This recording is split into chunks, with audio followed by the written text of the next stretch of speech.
This is going to be quite an informal exploration discussion about relationship dynamics. And I think we're going to start looking at my chart and Elad's chart. And just because we happen to have, I think it's 7 electromagnetics, we have some compromises. There are some interesting things with those compromises that have to do with the nodes, which is the environment and not necessarily who we are. So we'll see. And please feel free to be active in the chat and ask questions and things so that we can bring you in to the discussion.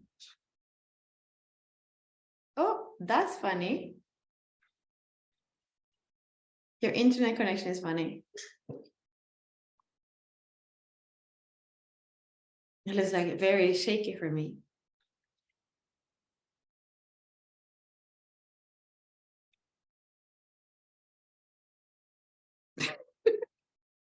This is too many electromagnetics. It's going crazy. Did he leave completely? Yeah.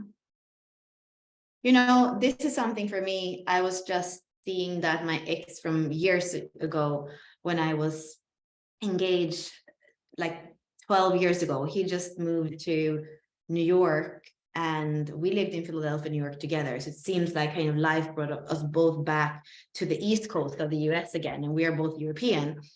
We also have like 7 or 8 electromagnetics. And there's still this little thing in me that I wonder if like one day when we're like 72 years old, we're going to kind of find our way back to each other.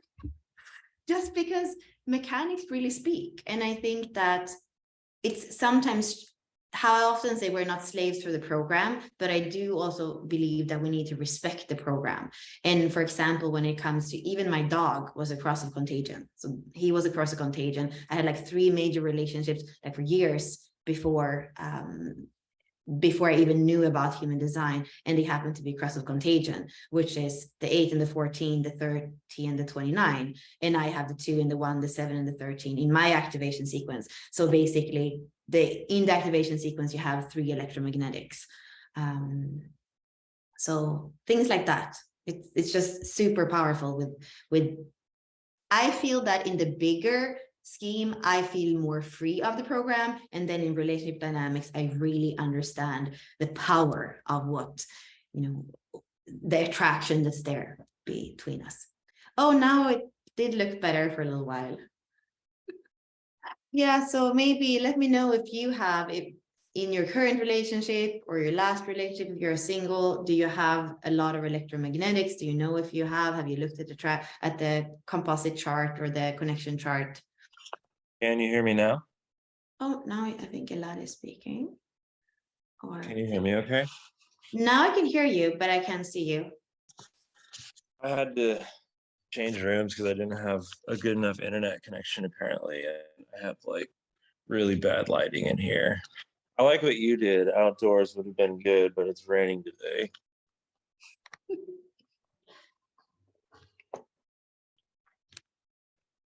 So fill me in on what I missed. Have you been? We are all just playing, and I was just speaking about the power of electromagnetics and how, people that are out of my life, like when there's so many electromagnetics, they kind of come back into my life. I actually think that that's one of the reasons why I have some kind of contact with most of my exes, because it's just this like pull that's there. And somehow as a 4-6, like for me, it's important that it's not like hate and bye forever. Sometimes you can't avoid it, maybe. But I like when there is, if it was friends first, why can't it be friends after, right? As a 4th line. Does it get complicated? Sorry? Does it get complicated like when you're with someone that like is not comfortable, those connections being maintained, or do you just not deal with those people? I mean, for me, that does get complicated with 5 1s and 3 5s often, because they are so different in how they work and they kind of want a clean slate. Like the 3rd line always wants a clean slate. And the 5 1 is like, okay, once I walk out of that door, I had so much staying power. Now that I walk out, I'm going to throw these keys in deepest, like, I don't know, ocean, and I'm never going to look back. And then, of course, even if you feel like you want to have something after, it's like, it depends on two people wanting to still have some kind of connection. But then what I'm saying is that it seems like down the road, even if it's years down the road, for some reason we find ourselves in the same country, in the same city, or at least right now on the same coast with one of my exes. And it's like, okay, there's just something still that's there. I do think that this is largely a fourth line phenomenon. I'm sure, you know, electromagnetics can add to that, but I've just seen it consistently enough to feel like that's probably the dominant factor. I mean, electromagnetics are a dominant factor in creating that initial sort of attraction and firework. But a lot of people seem to think that like you can actually sustain a relationship on that, and I haven't seen that so far. It seems more like it's sort of like, you know, you have to be physically attracted to someone or visually attracted, or maybe for some people it's smell or some other little thing. But you know what gets things started, what opens the door, is not the same as what actually sustains a relationship longer term. And you know, so you know, if somebody's asking me questions about a composite chart for the sake of romantic connection, a lot of how I respond comes down to what they're looking for, right? So if there's a lot of electromagnetics and they want to have fun, and obviously like where the electromagnetics are occurring is the question, right? But yeah, I don't know. I end up running into a lot of people that seem to assume like, oh, we have 6 or we have 7 or we have 8 or whatever, therefore this must be like a soulmate relationship. And to me at this point it seems more complicated than that, right? I'm looking for resonance in terms of the circuitry. I'm looking at whether or not people are split and whether or not those splits are getting bridged.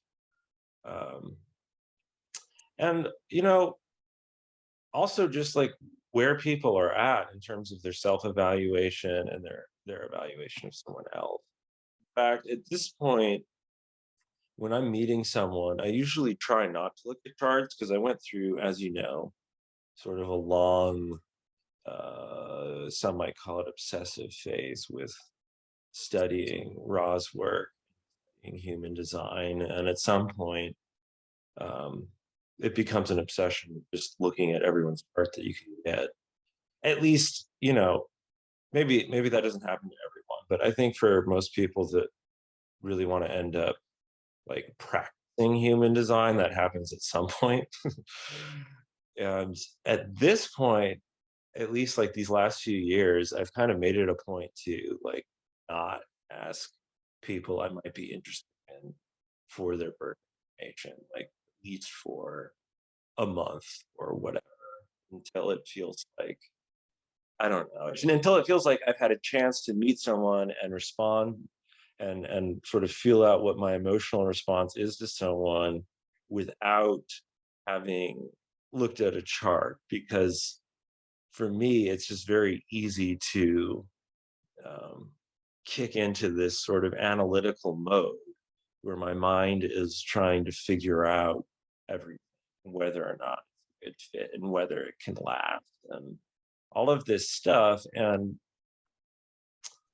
there's value in that, but I don't know. I feel like I'm much better in that analytical mode when I'm being drawn from for other people than I am for myself oftentimes.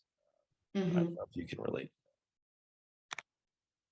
Yeah, I guess, like I said, I have too much curiosity to not go there almost. And I wonder, I don't know if it's a sixth in the body or in the mind, like you're a 6-2 and I'm a 4-6, but I somehow, for some reason, I tend to not like pin people down and like expect them to be their chart. It's more actually for me a dynamism and a play. But what you did say in the beginning, I think that's important, and that's preference, because I don't definitely agree with you that just because there is like 7 or 12, I had 12 electromagnetics with the manifester once. And just because there are a lot of electromagnetics, it doesn't mean that that's a soul relationship in any kind of way. I think also it has to do with preference. So for me, because you have the 25.6 as your life's work or your personality sun, I have it as my Venus. That's an Aries activation. For me, if something's boring, I'm kind of out. That's kind of how it works. I think this is fun today because something new. We haven't spoken before. It's not very planned. It's spontaneous. It's very much in that Aries energy. Okay, let's just do it and see what happens. Let's just see what we create. Exactly. Yeah, like the I'm glad fireworks we that can can come roll here. with that. All right. So we have a So just let me say that question. with the thing like that, I think why for me, the intensity of many electromagnetics is like, yes, that's not boring. Something is happening all the time. But I know other people that say, oh, if it's more like they feel it too intense. So they really prefer that there's like maybe a friendship channel, like two people have the same channel, and then maybe one or two electromagnetics to really dive deep into maybe those themes. So definitely it's about preference, and it's not about twin flame or soul relationships. It's just about that kind of aura that's created when two people meet, and we can have a preference for Sure. what we want to experience and how we like our relationships to be. Well, and there are other things that can balance it out, right? So someone that thinks that they don't want too many because it's just too intense, well, that might be coming from an experience with someone where there were a lot, right? And then you're mentally conditioned into like sort of anticipating a similar experience with someone that you have a lot with. But there are other ways of looking at it, right? Because like you said, the chart is really an evolutionary map, right? It's not a deterministic sort of mapping. It's mapping possibilities, right? But then there's also the fact that we're so wildly different in our differentiation. So maybe you had an experience with someone that you had 12 electrodes with, but there weren't other aspects that could sustain it and make it feel stable and familiar enough, right? But if there was more circuitry resonance, right? Or um, I guess circuitry resonance is a big part of what I look at, but then there's also, profile resonance, of course, and life stage resonance too, right? Like trying to actually maintain a relationship with someone that's in a very different life phase, whether by circumstance, by profile, or by just age, right? Because we all are going through these different cycles, but we go through them in different ways. Like a sixth line is going to have usually, a rougher first Saturn cycle, right? There's going to be more broken. And like this last relationship I was in, I guess it wasn't my last relationship, pattern relationship I was in. It really did, especially since my partner was studying Vedic astrology. We both had this sense of like, okay, well, if we make it through Saturn, it's probably going to be like the real deal.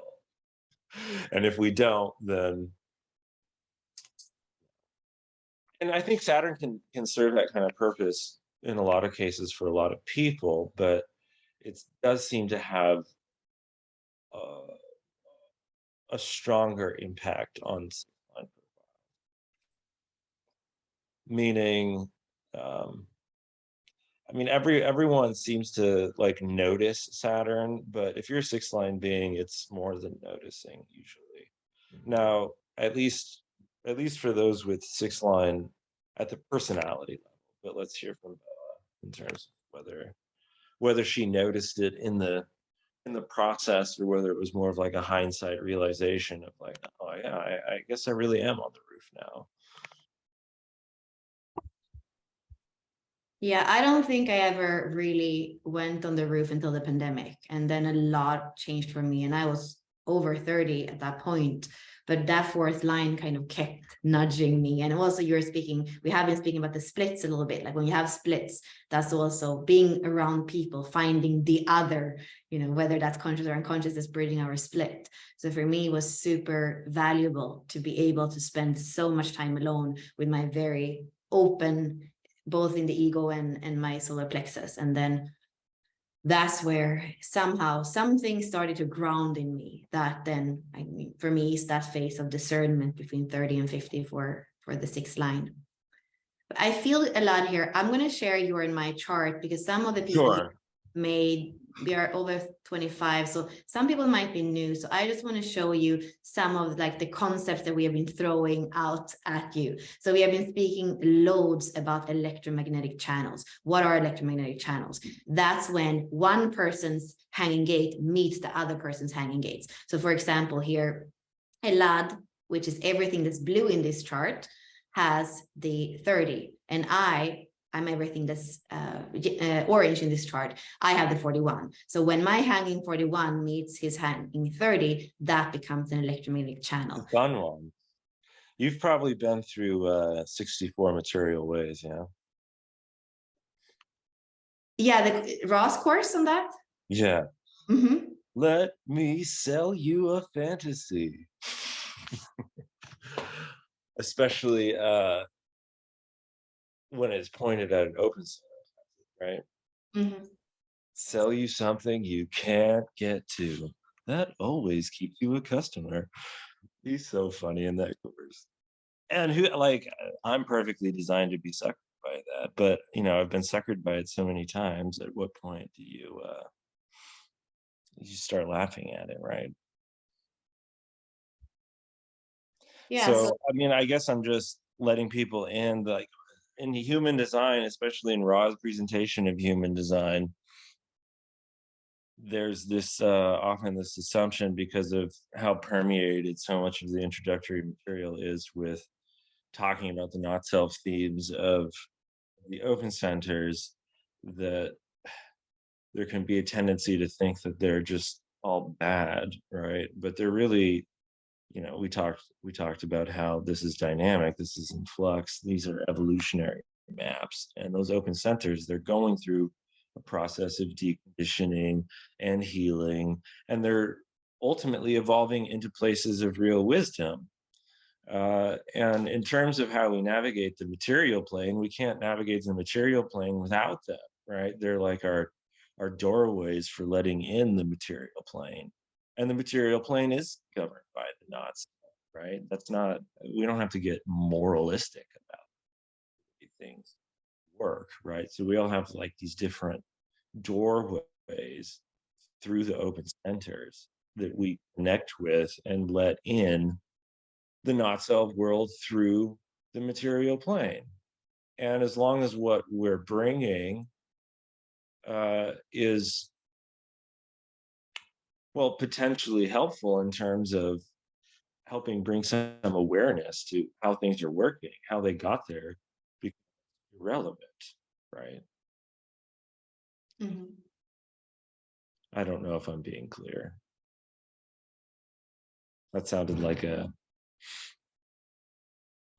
Yeah, I believe I know what you mean. I'm just gonna, again, for people that are here, just go back so that we have the clarity of the basics of the connection chart. So you're going to have those electromagnetic channels. In some charts, there are no electromagnetic channels. And like I said, I had 12 with one person. So these places where there is one person that has one hanging gate and the other person has the other, and it creates a channel.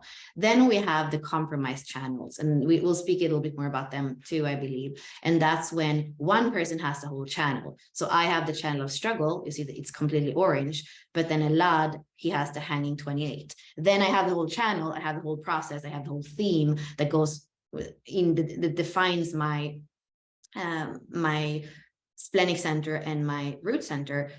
Of course, having the whole, it's like I'm overpowering the person just has the hanging gate, that in energetics. And that can feel in the beginning like, oh, we're all about purpose. We're all about purpose. Both of us have the 28, but then there is something where the person is overpowered, quote unquote, could feel, especially in the low frequency, could feel frustrated. And then just so that we are all on the same page, dominance channels, they don't really matter in terms of like the connection. It's more like I can look at the lad and be fascinated from the outside of his 1949. It's a channel that he has that I don't have. He can look at me at my 5734 and be like, wow, interesting. The the channel of power. I understand it now from the outside. So for me, this is where we see the other, and it's fascinating how the other has something we don't have.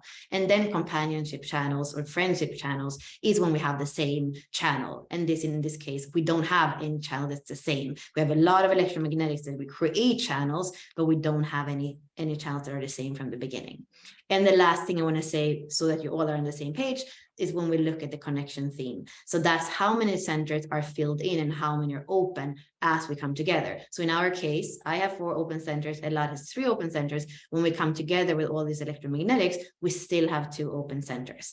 And 7-2, work to do, is a little bit of a tricky connection theme. There's still enough energy to keep us together, but there's a little bit of that, that instability with 2 open centers. And then we can speak about, okay, is it worse, quote unquote, or better to have the head and the ajna, and what it would have been to have the sacral and the ego, or whatever that might be. And then the other thing is single definition. So when it's single definition, you can see in my case, on my own, I'm a split definition. Throat and G are by themselves, and then these 3 centers are by themselves. They're not connected. I have a small split. And the same thing for Elad, he has a small split, where he has these 3 centers that are connected, and then the root and the emotional center are their own little thing. So when we come together, everything is connected and everything is like flowing together. And that's something that can also feel really good, to be like, oh, okay, now everything is flowing. Now I don't have to like check in with those 2 parts of me and make sure.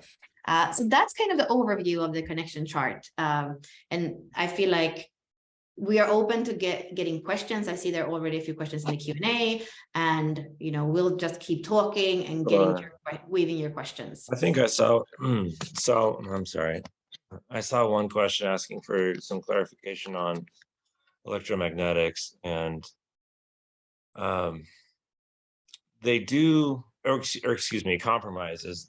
They are, the person who only has half of the channel is compromised to the person who has the full channel, right? So in the case of the channel struggle, I would be compromised to Bella's struggle. Now, remember, all of these things are dualities, right? So it could also be the channel of no struggle at all, which Bella just posted on in one of the groups. It's really try not to get stuck in seeing any of these keynotes or themes in one way, because none of them are really meant to be seen in that way. It's also, I mean, if you just look at the gate names and then you look at the centers that are getting connected, you can really start to get an insight into what's happening in a channel. The 38 is the fighter, and it's coming from the root center, right? The root center is survival. The 28 in the spleen is health and well-being. Yes, it's looking for purpose, but it's looking to be alive, right? And if it's not feeling like a sense of aliveness, a sense of purpose, it's the game player. It wants to go do something reckless and stupid and adventurous, or potentially stupid, in the pursuit of purpose, in the pursuit of coming into a life that feels fully alive, right? So when you bring them together, you get the fight for purpose, right? And notice that her 38 is in the 6, my 28 is in the 3rd line, so we do have line harmony there. Unfortunately, well, maybe not unfortunately, but another thing to consider are the love gates.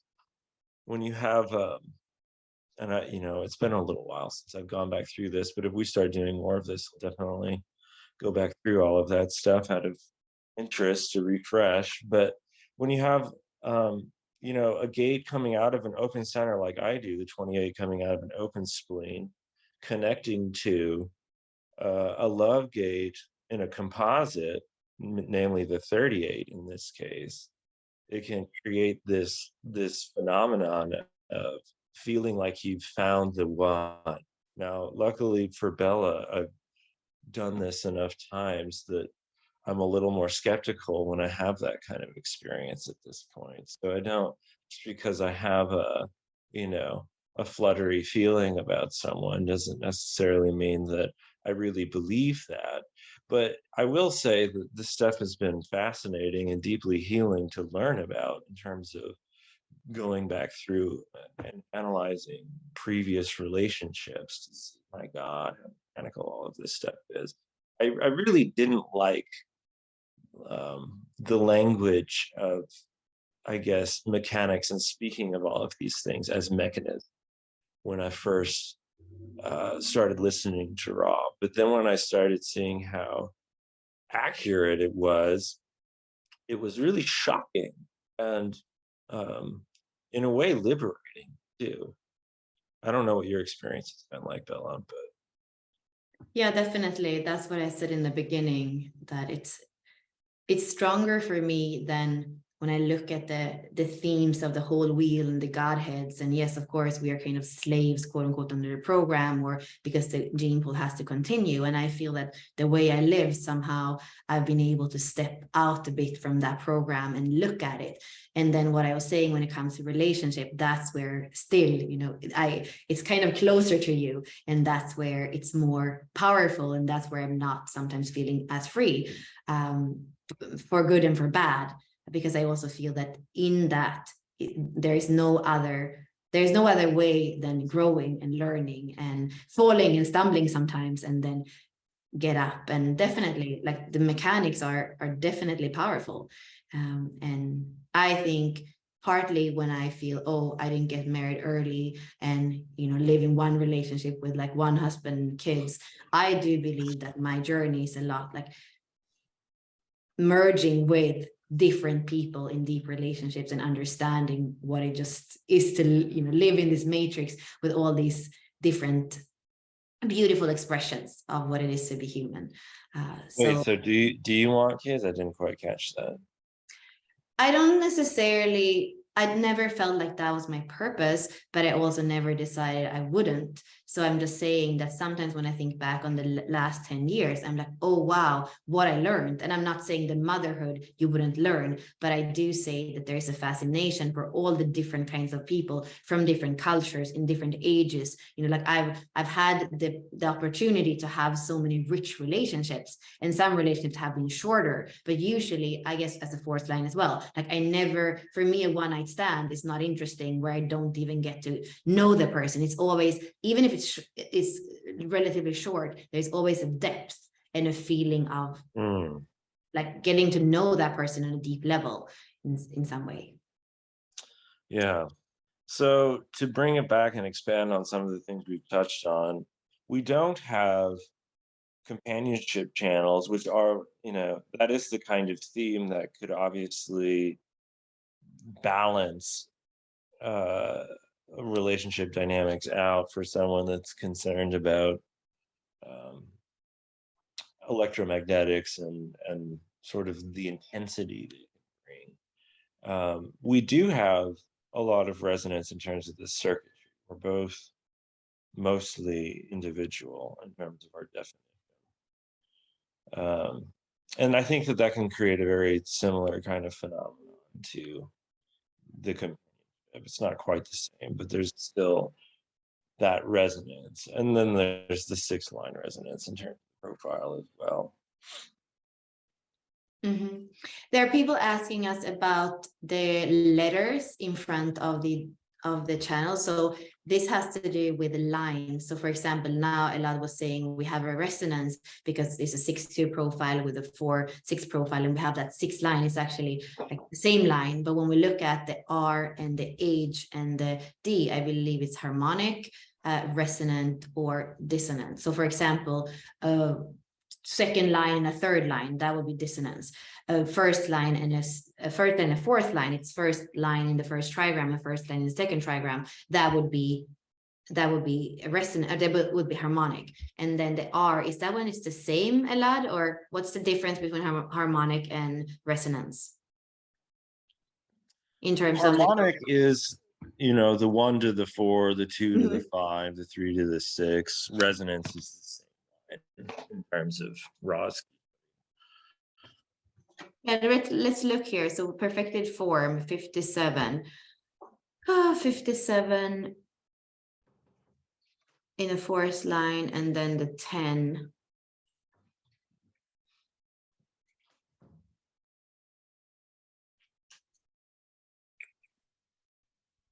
In a Are you forest still line. there? Okay, yeah. So exactly. So resonance is when it's exactly the same. Harmonic is when it's the same but in the other trigram, and then dissonance is when it's neither of these.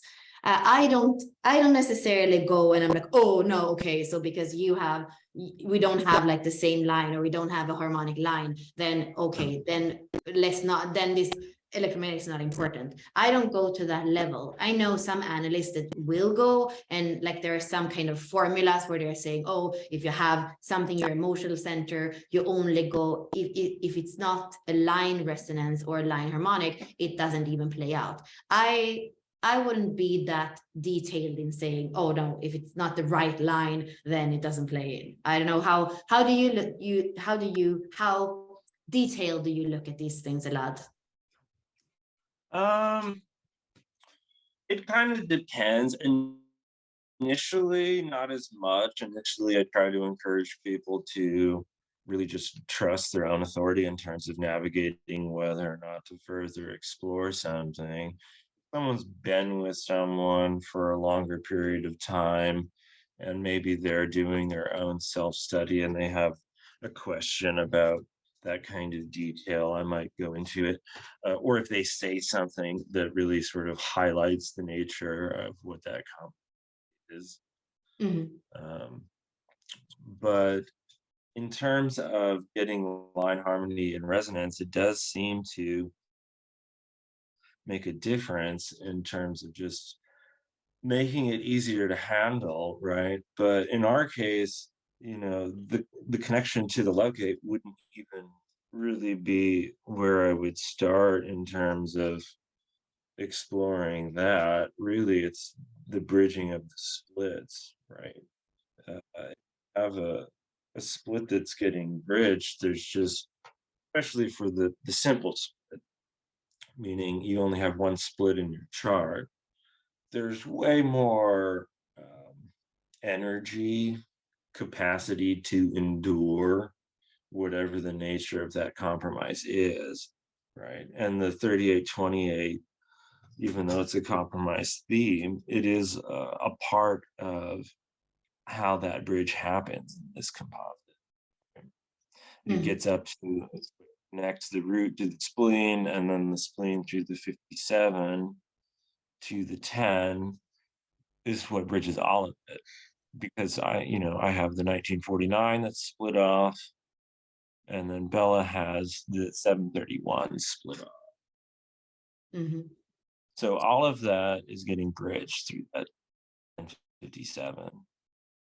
And the 10 is another locate, but I don't know. I mean, these details can be a lot of fun to look at, but um, I would say one thing, Elad, and I want to look at the questions before we end, but I mhm, think that when it comes when it comes to the lines, and this is something we do a lot in the gene keys, we look at the attraction sphere. The attraction sphere is the design moon, and you and I happen to have a 6 line both in our attraction sphere or our design moon, and definitely, even when we have spoken about relationship dynamics and sexuality, there seemed to be a resonance there for us, how we speak about it very much in a 6 line way, very much like in a cellular wisdom way, or in an energetic way, with the Taoist approach, with sublimation or circulation of energy. So definitely, I would say lines can be important, and especially in the traction sphere. I do feel that other people that have a lot of 6 lines in their charts, or a 6 line in their traction sphere,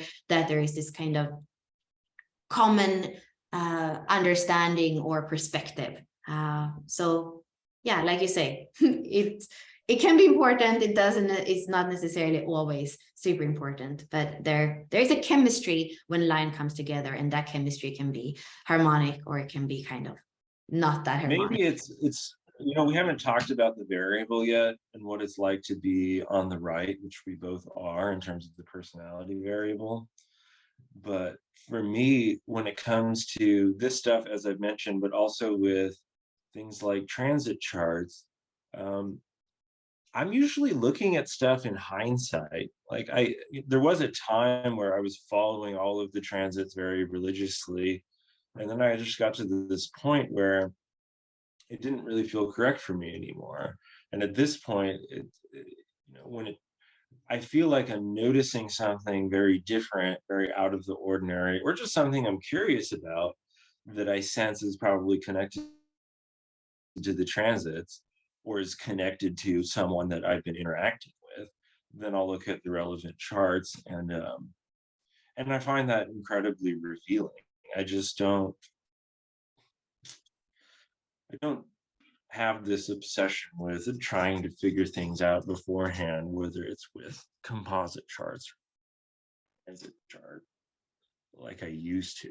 And personally, I find it very, because I'm just more present, I'm more in the flow of, and that's where I want to be. In terms of the Taoist stuff, it's mostly been self-exploration. I did have a teacher a long time ago that got me into it. It has been a little sad that I haven't found like more people interested in it. I guess I've been kind of surprised by that. Um, in a way, it's okay, because in a way, it's like your sexual sadhana just becomes like, it becomes about your own development and your own self-love, and out of that comes um, I guess a learning process that involves learning how to approach and navigate and work with the energy of another person. And there's a spontaneous flow that kind of erupts when things are right. And there's this kind of wonderment at your own energy and your own response. Like, where did that come from? I don't know, but it feels like myself. It feels like how things are. And yeah, six line is the theme of the one night stand, right? It's interesting to hear you reflect on for you as a 4-6. I've mentioned a little bit about my process in terms of like, yeah, I have experience in that realm, but it's not fulfilling. Sixth line is also the soulmate or not, right? So it becomes this theme of, well, as long as that curiosity is still there, maybe this could be a soulmate, there's a lot of energy to explore. But as soon as it feels like that potential is not there, it's like, what am I doing here? Why am I wasting my time and energy on something that doesn't feel like it can sustain, which is the third line keynote, right? But it's still there in the sixth line, right? You can't develop a soulmate relationship if it doesn't sustain. Yeah, and that's the keynote that Richard Rad chose. So he has for the sixth line and the sixth line in the Design Moon, he has sacred couple or wasted treasury or treasure, wasted treasure. And it's like it's so simple and it's so true. And it's like what you were speaking about. So yeah. Mm-hmm. I got my light fixed. It seems like the internet connection is now working. Have you been able to hear me all right? Yeah, there's only a little bit of stuff sometimes, but we can hear you really good and I can see you. That's why when I could see that I saw you, I took down the connection chart. But I wanted to have that in the beginning anyway, so that you guys like know what we're speaking about, because this is one of those times where it's actually a lot of words. Electromagnetic, dominance, split, bridging. Yeah. In terms of like doing a group, um, speed dating was like, it's a catchy phrase to sell it with, but in terms of like what would be more practical in terms of how that would operate would be, to my mind, a group with people who are interested in learning about composite analysis, but also relationships dynamics in the more holistic sense that you've been presenting. And sure, a place where people can meet each other. But I think for a lot of people, and projectors in particular, it seems like composite analysis is, I mean, I guess projectors are more just interested in other people. And I have a lot of projected themes, even though I'm technically a manifest. I find a lot of resonance in all of the projector keynotes. Like I'm always interested in understanding how other people work, and this knowledge really tool for doing that. But composite analysis is, it's weird with human design. I get this feeling of like, oh, this is where it's best, or this is where it's strongest, and I get that a lot with all of it, and it's confusing, right? Because I don't want to come off as dishonest. The reality is I'm just excited about whatever aspect of the knowledge I'm working with, and it really does all blow me away. And sure, I'm not equally interested in all aspects of it.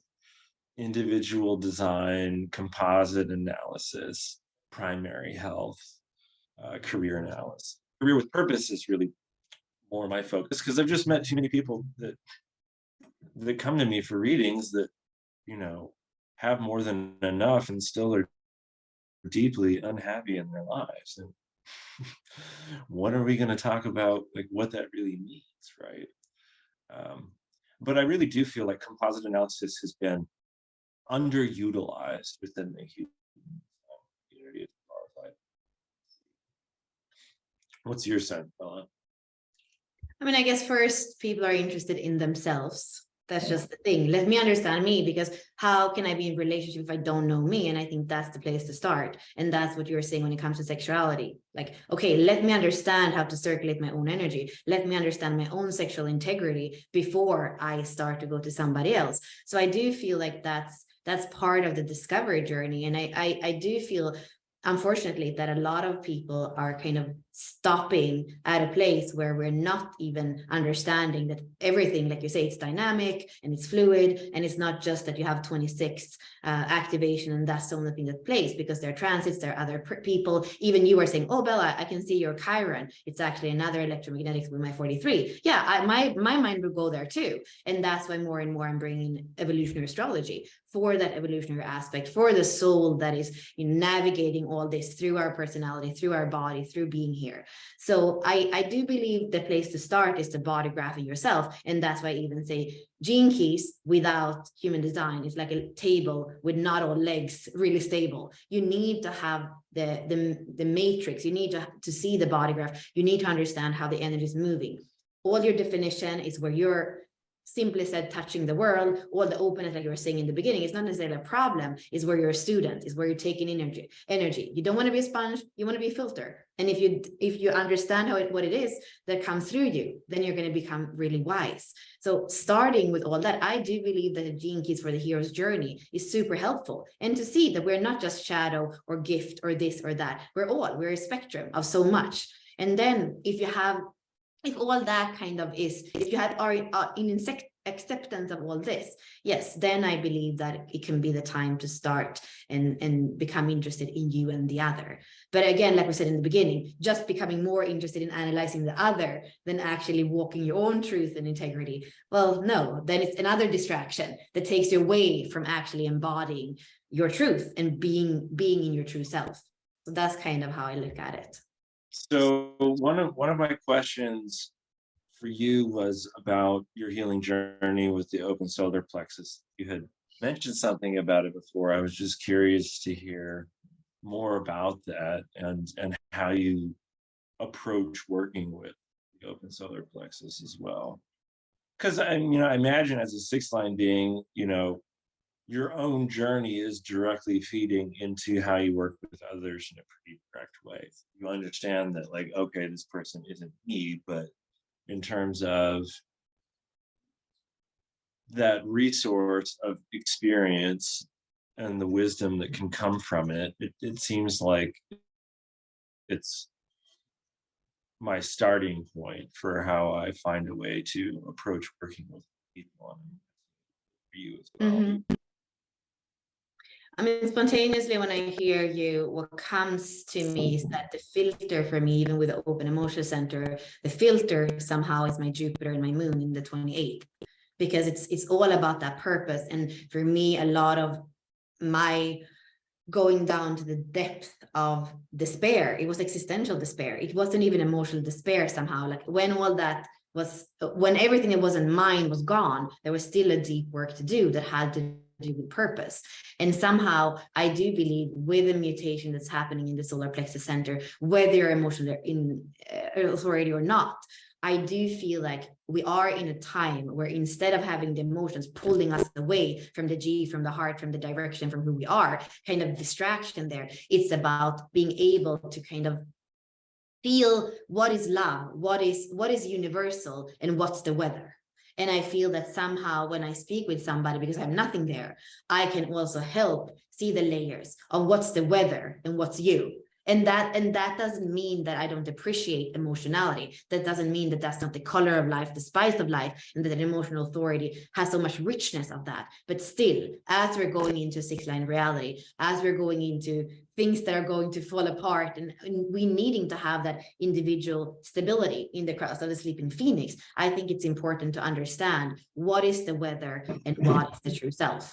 And or like not even saying that's not a true self, but for me, what I always say with the compass, we have three awareness centers and we want them to work together. We don't want the one that is both a motor and awareness center, which is the solar plexus, to just like run away with us. We want the spleen, we want the ajna, we want the solar plexus, and we want them to work together. And then it's important. And I think we are in a culture too, where some of the things we're kind of learning to use our emotions in a way that isn't necessarily even helping us to know where we're going or who we are.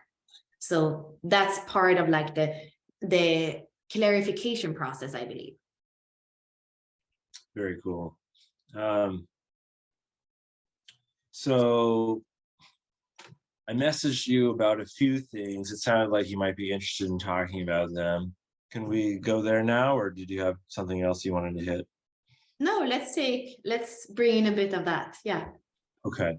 So I can bring up charts if it feels necessary, but my tendency when I do readings is to, look for what looks like a central tension in a chart, and then ask people about it and how it's playing out in their lives, because I'm not psychic, right? I can be very intuitive in response to people when they open up. And that, is part of why sometimes some of the questions I might initially think of are not questions I would start with, because you do have to build some amount of rapport and trust with people.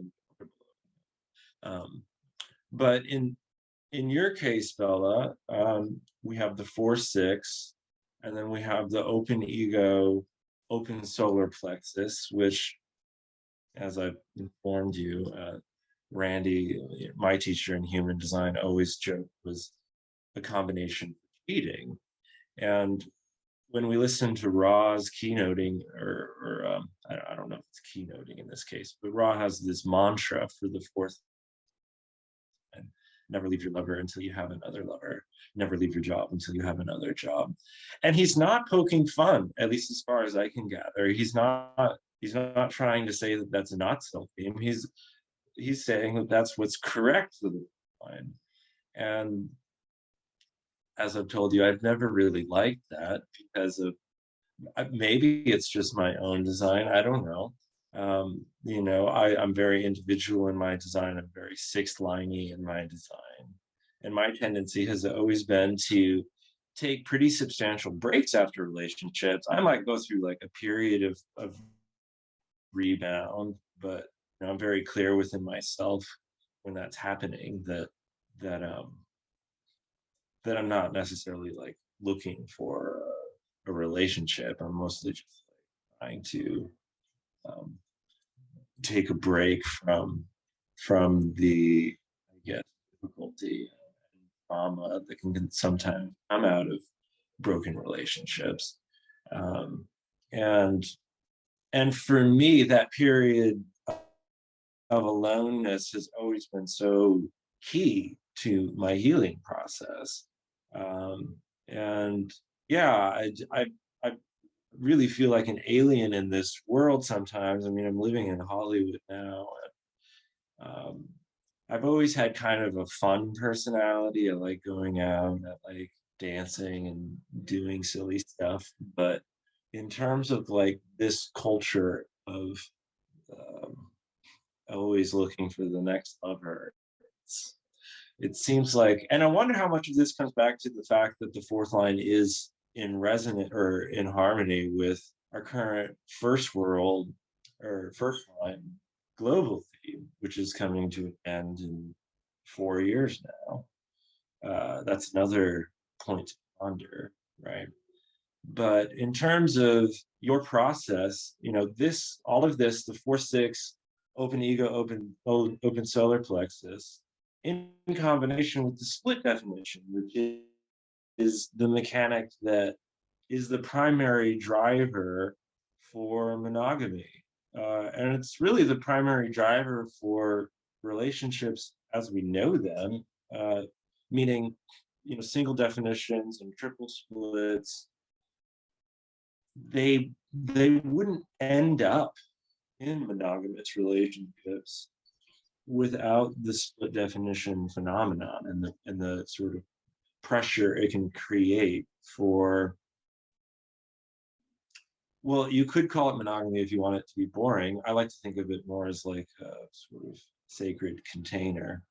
And there are different ways of creating those sacred containers. There are different ways of creating trust, and there are different ways of relating ethically that don't involve monogamy. I can't say that I have a lot of experience with them. I have a lot of sort of adjacent experience and whatnot, but let's hear more from Bella about all of that.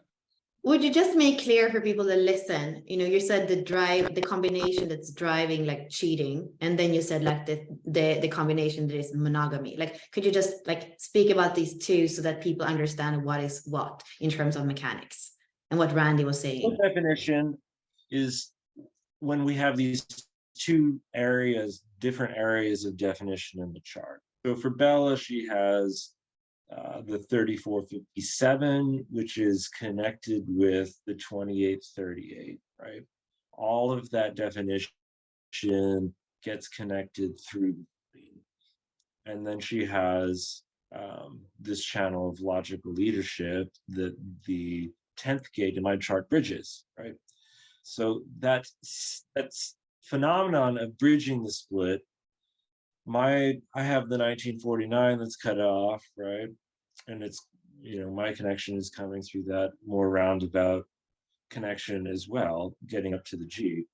But the phenomenon that's created by the bridging of the split is really like the feeling of wholeness, the feeling of, if you just look at it at the most basic mechanical level, it's like you have these two very different aspects of yourself that now can communicate. And yeah, there are other ways of making those connections. You know, it's not like the bridging of the split has to happen through a romantic relationship. It doesn't even have to happen with a human. It can happen through a transit. It can happen through an animal. It can happen through a plant in some cases. So let's not get, you know, too hyper focused on the romantic side of this. You know, one of the recommendations for the split definition is to spend time alone in public, which I do a lot of, because it's like you get to sample all these different ways that your split can be connected through the public aura. And yeah, no, not all public, but sometimes going to a cafe is really helpful for my creative process, writing or whatever I'm working on, or going to the gym or whatever. There are lots of ways to be alone in yourself in public space, and you'll find that your experience is not the same in public space as it is when you're alone. And Mhm. yeah, is that getting more Yeah. clear? No, yeah, it's what the split is. I was thinking more because so that people understand like what's the recipe for cheating. But I can speak to it a little bit from my Okay, perspective. So, for okay, me, sure. starting with an open emotional center that where there's nothing, and we know the not self theme here is to avoid conflict and truth. So when you have nothing there, you're really good at not wanting to rock the boat, because when you rock the boat, you feel the other person's emotions. They come in, and you have no preferred way. You don't even know what to do with that. So it becomes like a pressure, and then you don't want to feel that. So then it's really easy to start to avoid things and start to like not want to rock the boat. So for me, that's a little bit the phenomenon of a double life. And if you add the 4-6 to that in the open ego, we're really good at understanding other people's and knowing other people's expectations. And so we are really good at kind of care about the other person at the same time as we could hide a whole big part of ourselves or our life. So I know that with that definition, we could definitely have a double life, and we would probably be really good at also hiding it, because the 6th line sees everything, and the 4th line kind of still has that way of caring for the person, even if you would have a whole other life on the side. And you could probably, as a 4th line too, in an open way, have love, friendship, care for more than one person. So I think that could be a recipe. And at the same time, where I'm coming from, like right now in my life, is that when there's no transparency, like that kind of itches on me so much, so it's not worth it. Yeah, could I love 2 people or 3 people or 5 people at the same time? Could I go there? Yeah, I think I could, because even with a split, I feel like with different connection with different people, I don't necessarily feel there's even a meshing with one thing and the other. And that's part of what my life could be before. When I was traveling the world, it was a different reality in Paris than it was in LA, and it didn't even feel in a way like Right. cheating. It's like it's a different Oh, part of me interacting in different places. you're bringing up a question for me. Was your tendency to have like one active relationship in each of those locations, or were you navigating multiple relationships at the same location? Yeah, no, like as a 4-6 and somebody that's so intense with a 28, I could never like have relationships next door. It like has to be really like one part of me ends and another part of me starts. And it Mm. can't, like, and also because honesty and transparency has always been big for me. It's never been, like full blown relationships like that are hidden from other people, but that in understanding that actually when I cut, and that's the 4th line, when I have to cut by geography, because the 4th line doesn't like the cut, when I have to do that, then suddenly my life changes completely. And again, this doesn't only happen when they're from relationship to relationship. I was in an abusive relationship for a long time when I was very young, 18 to 24.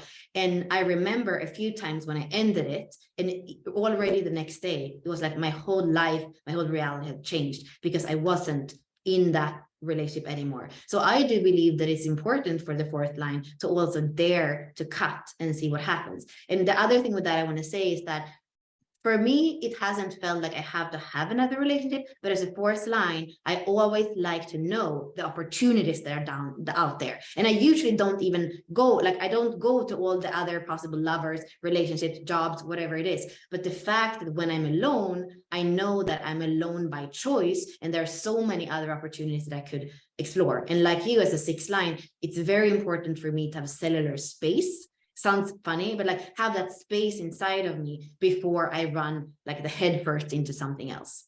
Mhm.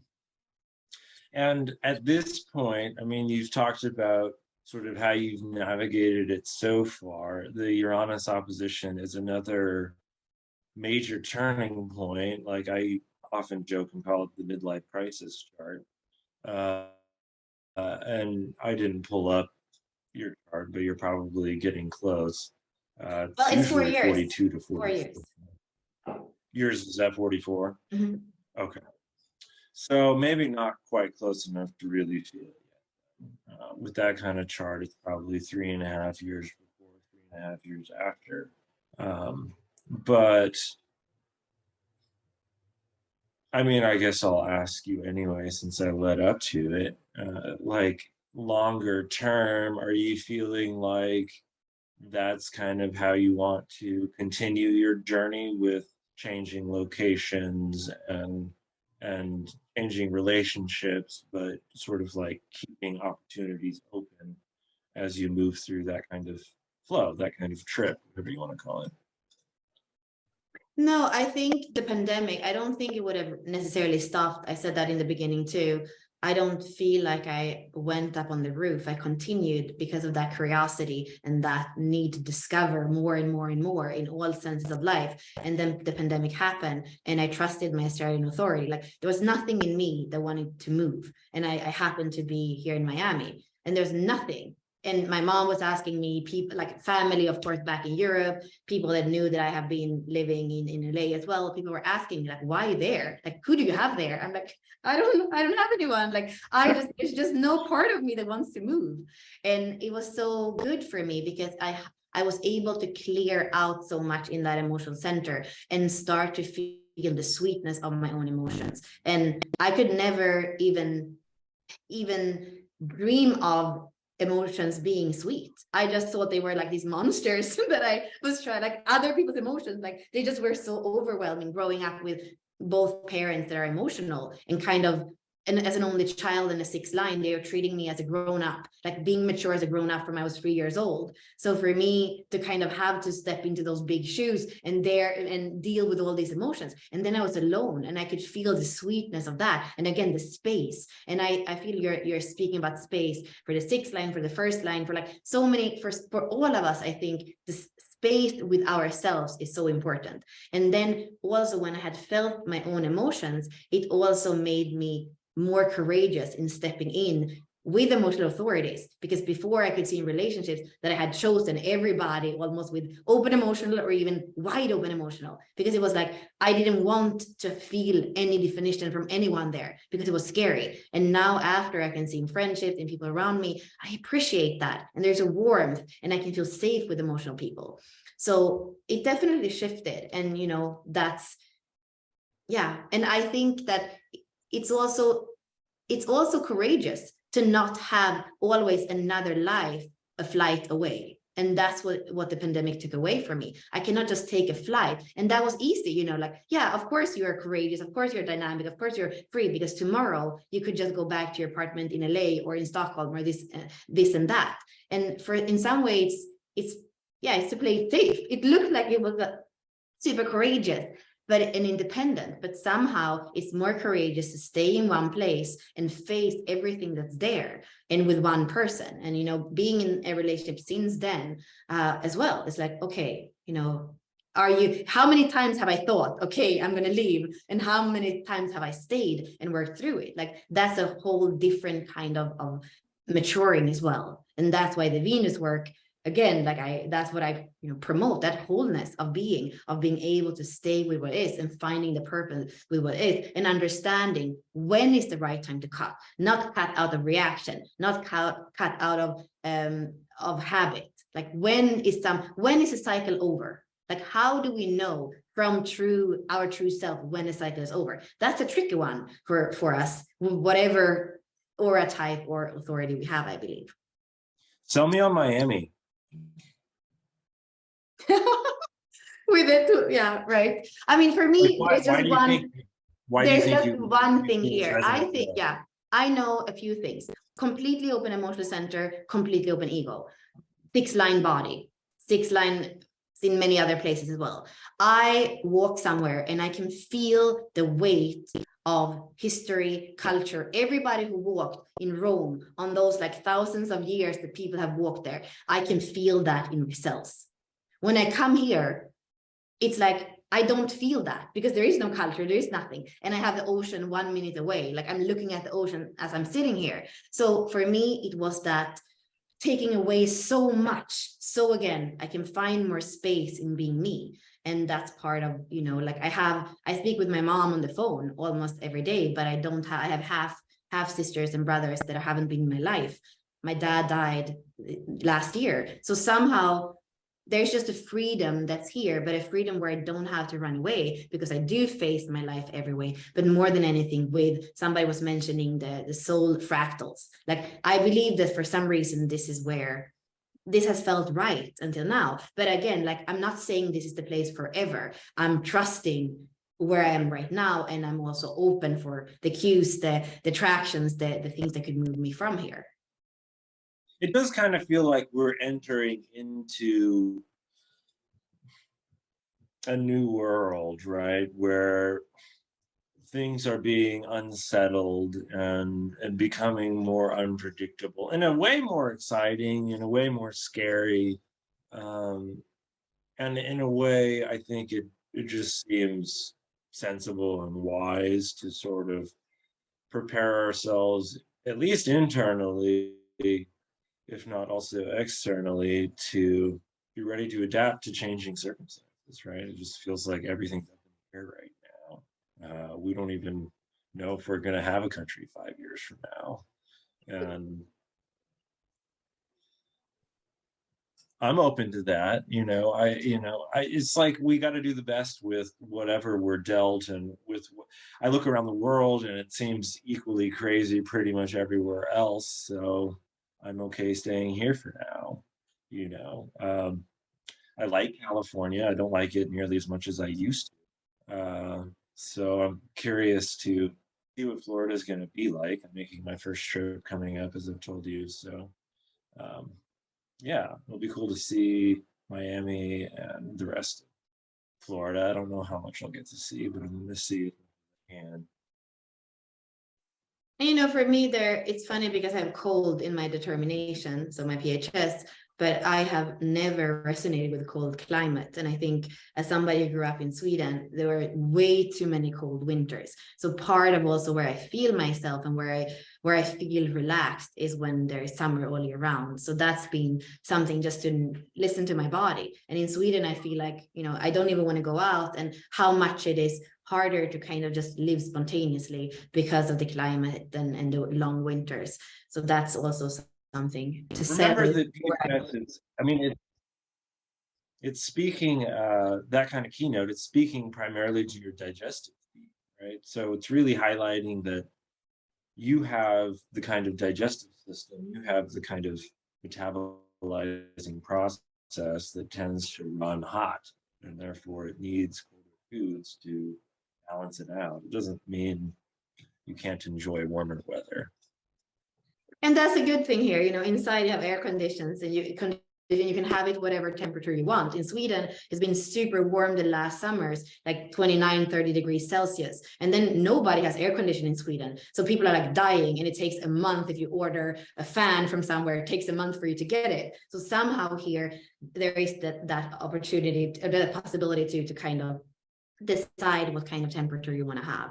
I'm curious though, like, I am a total mad scientist with this stuff. So whenever I get the chance, I like asking people, like, whether or not that kind of dietary theme is resonating with you, and whether you've experimented with it and what your results. Yeah, 1,000,000%. I used to drink. I'm a little bit exaggerated. So I like to eat big salads or big things of popcorn or big drinks. And I used to drink like hot tea or hot, like some like golden milk or like latte and things like that, like big. And I used to have heart palpitation, and my mom would be laughing at me too, because when I drink hot, I would start to take off the layers, and I would sit there sometimes, it's just a little pop, like in the middle of the winter. My mom was like, "Are you crazy?" And then when she would look at my table, I was studying, for example, and then she would say, "Oh, she's drinking this like 1 liter or 1/4 of something."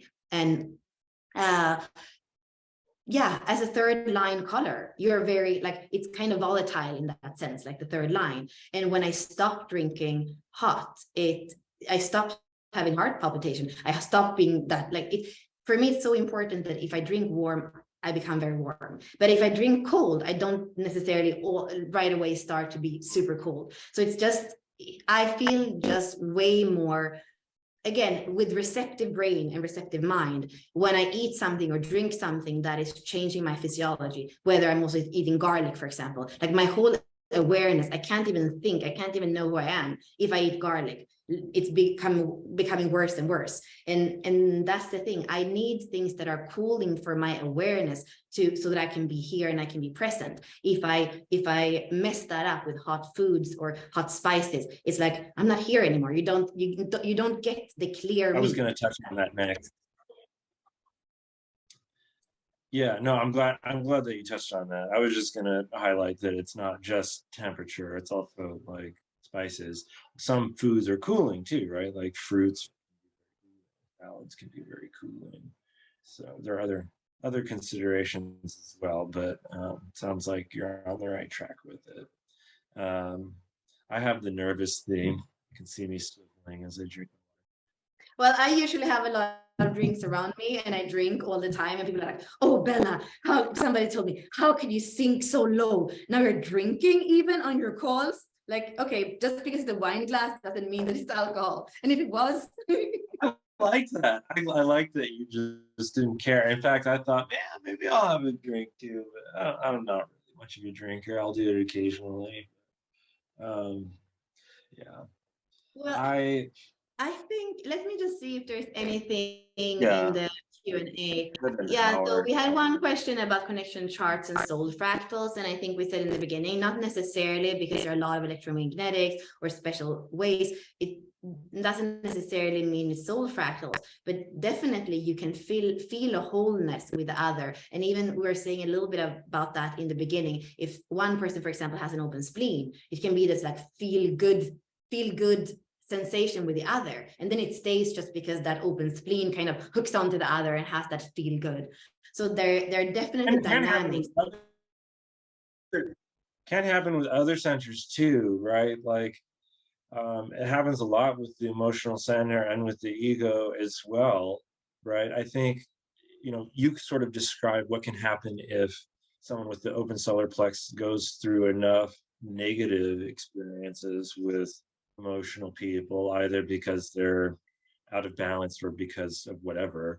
Um, but it is pretty normal for the open solar plex to get hooked on the defined solar plex, but it's also normal for there to be this kind of love-hate kind of um, energy around it or about it, right? Because it's amplifying that emotional energy. So when that emotional energy is juicy and attractive, it gets to enjoy the amplification of that. But of course, with the wave, what goes up must come down, and that's what can really leave some scarring and a tendency maybe to want to avoid the emotional wave altogether and take a break from the relation. That could play out. But of course, we're all on a healing journey here, and not everyone is in the same place on that journey in terms of how that emotional energy is going to manifest. And then there's all the other considerations in terms of the composite, how things are hooking up, and what kind of circuitry you're dealing with. And, like I have a tribal emotional definition. It's not fully conscious, right? Both my 49 and my 55 are unconscious. So not really that consciously aware of how emotional I can be. It's more like I notice it in hindsight. And sure, with practice and awareness, you can start narrowing that gap or the delay in your awareness between like what's happening and like sort of waking up as the passenger, asking yourself whether or not this is really appropriate, whatever it may be. Um, but that is one significant difference in terms of our circuitry, even though we're both mostly individual. I have like this tribal emotional theme, and then you have a collective theme. I don't have any collective definition. I do have two very powerful collective activations for my design centers in logic. That ninth gate has been a huge hook for me in the past. But with that kind of theme where you have the ninth gate as a bridging theme, it's like I'm always looking for someone that can help with the details, help sort of attune my focus to the necessary details. And then when you're, not in a relationship that's bringing that, it becomes about like, well, how can I develop that? And that's tricky, right? Because it's like we all do have a certain amount of room for development that we need to engage, but a huge part of that development is like learning to accept and love ourselves for who we are with the understanding that we don't have it all, right? Like, and as someone that doesn't have logical definition, there are certain things that are just difficult for me in terms of organization and planning things out, especially being on the right as well. Of course, your logical definition isn't conscious. I can see it. I'm sure you can see it as well. Um, but you are on the right. So I guess if I were going to ask a closing question, I might ask you about that, or we can save it for next time if you like, in terms of, how do you, as someone on the right with this logical leadership theme that's unconscious, how do you approach your process and to How what do I extent? approach what? My problem. Your process of planning and organization and how to step into that leadership role, right? With the unconscious themes, it's like Mhm. we don't really identify with them, and yet we see that they're there. And when we're engaged in this kind of process of deconditioning and looking at these magic mirrors, so regularly, it's like you can't help but notice these unconscious themes more and more pronouncedly in terms of how they show up in our lives, right? Yeah, I definitely feel that can be something we can expand on more. I would say the conditioning of how to approach something, a process or an issue or planning, is something when you go 20 years to school, like you go from you're 7 years old to you're 25 years old, and I did an MBA, like you're in a way brainwashed to go about planning an organization a certain way, and you learn that way. And a lot of that is contrary to what it is to be right in your Right. variables, right?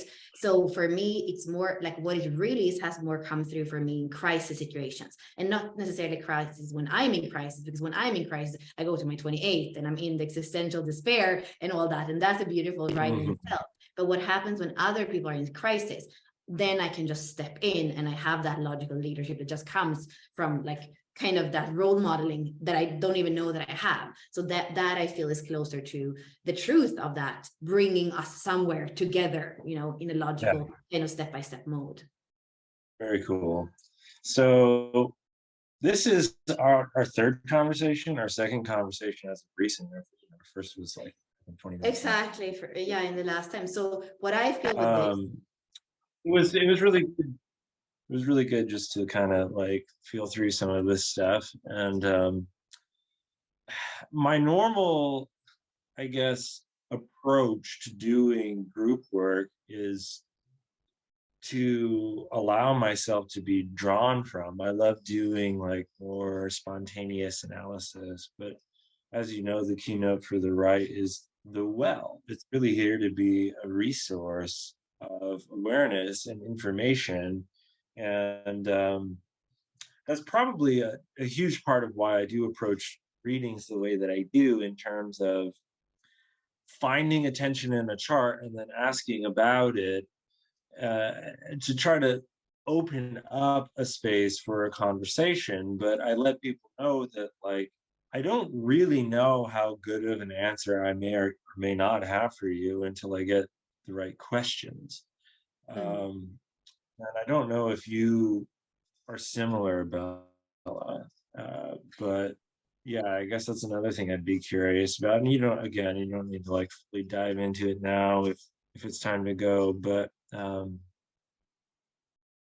yeah, I'm someone that likes people to bring questions, likes people to like bring charts, and I don't know if we're going to continue doing this, but I, it's interesting. I'm curious still. So um, Yeah, I also yeah, like this. When I have a reading, because I have a completely open ego, I will kind of the first time I will give you everything I see. I will give you so much.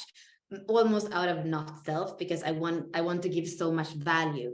So I will have the things that I intuitively see. It's still going to be intuitive. It's never like linear. This is the way I do it. But there's a lot of information. But then when people come back to me, it always becomes more of this relationship where there's questions and there are things, like you say, that come out. I didn't even know that that was in there. And, you know, so definitely with the rightness and the well, and kind of like, you know, hearing yourself. And I have a split as well, there's self-projected. There's a part of me that when it comes out, it just comes out in a way that I couldn't expect. So that's a theme. And then, because I have to go in a minute, I feel there's still quite a lot of you here. Most of you are in the inner circle. So I'm gonna like let it to you as well. Now you have got a little bit of a taste spontaneously of me and Elad. So I think for me to know what this conversation did for you, you can let us know in the inner circle. If you're not in the inner circle, you are here, yeah, just write to me or to Elad if this was an interesting conversation, if there was a part that you loved, what you would like to have more of, if you would even like to kind of do it in a more way of like coming together and have at least 5 calls about something. There are a million possibilities, opportunities, things we could do, but I just kind of like that we came together, that we could have you on camera, that your sound was good enough, and that we got to have this conversation. And for me, I guess it was my idea as a fourth line. I'd rather have it with all of you here than just you and me a lot. So it's my kind of fourth line-ness that decided to do it this way. No, it's fun. I'm glad we finally did it. So I think those were good concluding remarks. I can second all of that. And until next time. Yeah, thank you, everyone. Bye for now. Bye.